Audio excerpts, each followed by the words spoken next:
I don't speak in it. I'm just gonna put like voiceover over it because I can't do the whole speaking in public thing. I just point and shoot and like, this is my friend, internet friend.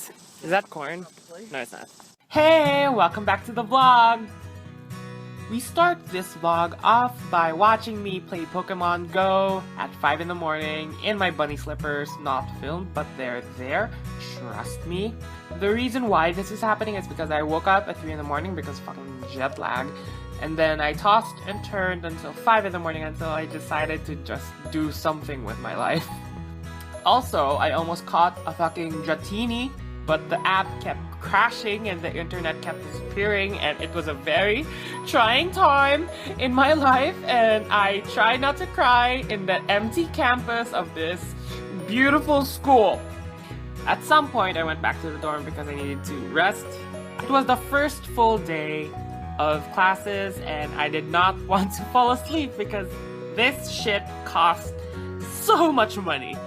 Like I said in the previous video, the visiting writer is super hot, but in all fairness, he is actually a very good teacher. He made us do some exercises that were really challenging, like with time limits that I don't really abide by, and word limits that I obviously don't really abide by. It was tough, but it's nice to learn new things about yourself, and new things about your writing, and new things about your classmates. There are some pretty good writers around the room, and I was kind of insecure at the same time. Yes, give me all the fiction. I ate lunch with some really cool people. Shout out to, again, Rachel, Sam, and Craig for being wonderful, helpful, and patient with my Filipino sensibilities.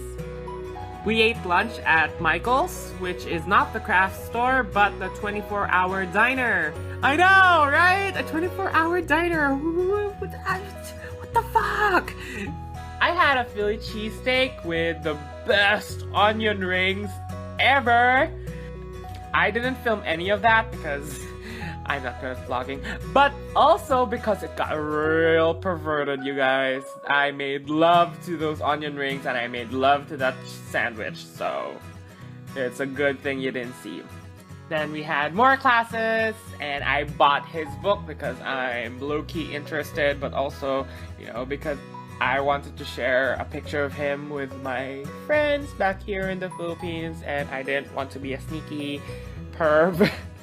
And I didn't want to just awkwardly ask for his picture without buying anything. I'm just that kind of person. So, you know, at least I don't hate him. And then I met Jenny! She's the internet friend that I did the internet friend tag with, and we've been friends for 5 years or 6 years, which is insane. She and her friend Katie were amazing and super friendly. So kind, so interesting, and so full of stories about Arcadia. I was just having the grandest time listening to them talk. They brought me around the castle and told me some facts about some of the ghosts and the scary shit that goes on. There's an unwritten rule that people are not allowed to bring Ouija boards around, and I am glad that exists because, oh my god, I still want to get married in it. I mean, have you seen the ballroom? How can I not? Also, here are some castle facts from Katie and Jenny. This room was entirely built in France, and then it was disassembled and reassembled here in America. What? What? And then, okay, so more fun facts then. This is modeled after the the Hall of Mirrors in the Hall of Versailles, and they also have one in Germany. And then, yeah, that's great. I said that right. This painting isn't like painted onto the ceiling acts as a giant frame for the painting. Oh. And then each of these mirrors is actually one pane of glass that they just have like a wood thing on top of. Oh. And like all of them, yeah, or just like all of that and like that. These are all big panes of glass, like on each door. And then these doors don't actually open, they're fake. Oh.